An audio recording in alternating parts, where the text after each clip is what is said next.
In the remote wilderness of the Pacific Northwest, Devil's Peak loomed ominously, its jagged silhouette a stark contrast against the twilight sky.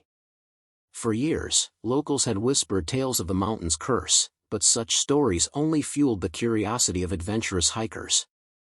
One such group, consisting of 4 friends, Emily, Jake, Sarah, and Mark, decided to take on the challenge, eager to conquer the notorious summit.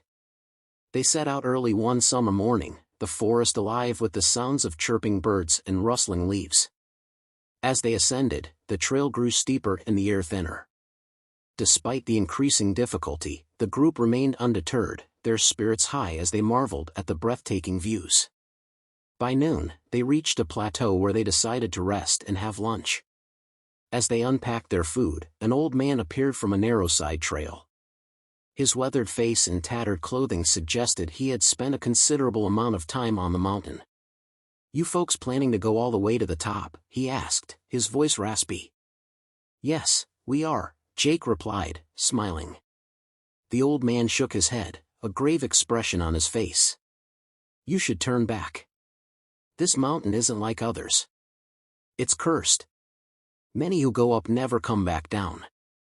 Sarah, always the skeptic, laughed. "We'll be fine. We've done our research and we're well prepared." The old man sighed. "Suit yourselves. But remember my warning."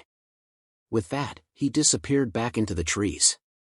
Undeterred, the group continued their ascent. The path grew narrower and more treacherous, the air colder and thinner. As dusk approached, they found a small clearing to set up camp for the night. They built a fire and sat around it, sharing stories and laughing, the old man's warning long forgotten. In the middle of the night, Emily woke to a strange sound, a faint, whispering wind that seemed to carry voices. She sat up, peering into the darkness. The fire had died down, casting eerie shadows around the camp. She nudged Jake awake. "Do you hear that?" she whispered. Jake listened for a moment, then shrugged. "It's just the wind. Go back to sleep." But Emily couldn't shake the feeling of unease. She lay back down, but sleep eluded her. Hours later, just as dawn began to break, she finally drifted off. The next morning, the group awoke to find strange symbols etched into the dirt around their camp. Mark, the most knowledgeable about local folklore, recognized them as ancient runes. "This isn't good," he said, his voice tense. "These are wards, meant to keep something in, or out." "Maybe it's a prank," Sarah suggested, though she didn't sound convinced. They packed up quickly, eager to put distance between themselves and the unsettling symbols. As they climbed higher, the forest thinned, giving way to rocky terrain. The weather began to change, dark clouds rolling in and obscuring the peak. By afternoon, they reached a narrow ridge. A thick fog had settled in, reducing visibility to mere feet. They moved cautiously, but the path was treacherous. Suddenly, Emily slipped, her scream piercing the air as she tumbled over the edge. Jake lunged, grabbing her hand just in time. "Hold on," he shouted, his muscles straining as he tried to pull her up. With Sarah and Mark's help, they managed to haul Emily back onto the path. Shaken but unhurt, they continued, their nerves frayed. The fog grew denser, and soon they were completely disoriented. The landscape seemed to shift around them, paths that had been clear moments before now blocked by sheer rock faces. Panic set in as they realized they were lost. As night fell, the temperature plummeted. They had no choice but to set up camp again. The atmosphere was tense, fear gnawing at their resolve. The wind howled, carrying with it the same eerie whispers Emily had heard the night before. Around midnight, Sarah woke to find Emily standing at the edge of the clearing, staring into the darkness. "Emily," she called softly. Emily turned slowly, her eyes wide with terror. "They're coming," she whispered.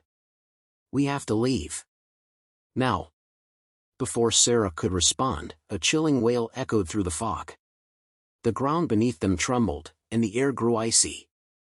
Shadows began to materialize at the edge of their vision, shifting and moving closer.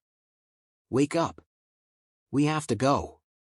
Sarah screamed, shaking the others awake. They grabbed their packs and stumbled through the fog, driven by a primal fear. The shadows pursued them, the whispers growing louder, more insistent. The path twisted and turned, leading them deeper into the mountain's heart. Hours passed in a blur of terror and exhaustion. Just as they thought they could go no further, they stumbled into a cave. It was dry and offered a brief respite from the relentless pursuit. "We can't stay here," Mark said, his voice shaking. "We need to find a way out." Emily, who had been silent for most of the night, spoke up. "I saw a map in the old man's cabin, just before we left. It showed a hidden path down the other side of the mountain." Desperate and with no other options, they decided to follow Emily's lead.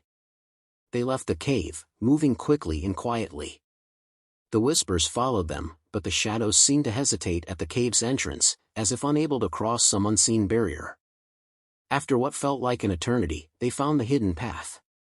It was narrow and steep, but it led down the mountain. As they descended, the fog began to lift and the whispers faded, the oppressive presence of the shadows diminishing with each step. By dawn, they reached the base of the mountain, exhausted but alive. They stumbled into the nearest town, where they recounted their harrowing ordeal to the authorities. Search parties were sent up Devil's Peak, but no trace of the old man, the symbols, or the shadows was ever found. The mountain remained as mysterious and foreboding as ever. The friends never spoke of their experience again, but they carried the scars of that night for the rest of their lives.